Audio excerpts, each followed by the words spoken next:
ఓం నమ శివాయ. శ్రీ శ్రీ శ్రీ బుగ్గరామలింగేశ్వర దేవస్థానం తాడిపత్రి అతి పురాతనమైనది. 14వ శతాబ్దంలో ఈ గుడి నిర్మాణం జరిగినది. హరిహర రాయలు టైంలో శ్రీకృష్ణదేవరాయ వాళ్ళ నాన్న టైంలో ఈ గుడి నిర్మాణం జరిగినది.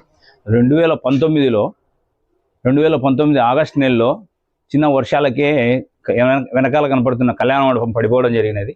ఆ తర్వాత ఎన్నోసార్లు గత ప్రభుత్వం దీని గురించి ఆలోచన చేయడం కానీ అటువంటి కార్యక్రమాలు ఏం చేయలేదు. గవర్నమెంట్ ఆర్కాజికల్ వాళ్ళకు వదిలేసినారు. వాళ్ళకి ఈ రోజు రేపు అనుకుంటే ఇట్లే పోస్ట్పోన్ చేస్తూ వస్తున్నారు.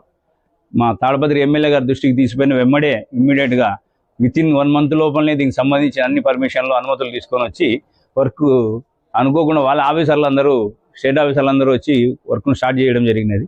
కార్తీక మాసంలో పని మొదలు పెట్టినాము.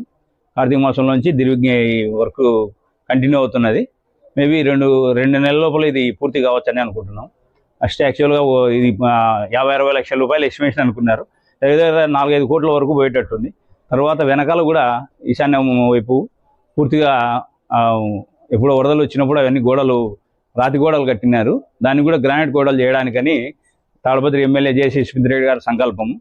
ఆయన ఢిల్లీ ఆఫీసర్ల నుంచి మద్దతు తీసుకొని వాళ్ళతో పూర్తిగా ప్రతిరోజు దీనికి వర్క్ గురించి ఎవరెవరు అనుమతులు కావాలా అవన్నీ చెప్పని ప్రత్యేక శ్రద్ధ తీసుకొని అంత తాను బిజీ షెడ్యూల్లో కూడా ఈ గుడి గురించి ప్రత్యేక శ్రద్ధ తీసుకొని ప్రతినిత్యం ఇప్పుడు జరిగే కార్యక్రమాలు ప్రతిరోజు ఏం జరుగుతుంది అని చెప్పి కాంట్రాక్టర్కి అనుకూలంగా ఆయనకి ఏం కావాలా కూడా ఇక్కడ లోకల్గా మా సపోర్ట్ ఏం కావాలని కూడా మేము ఉంటామని చెప్పి ఆయనకు కావాల్సిన ఎంత సామాగ్రి కానీ అతనికి కావాల్సిన పూర్తి సహకారం ఎమ్మెల్యే గారు అందిస్తున్నారు.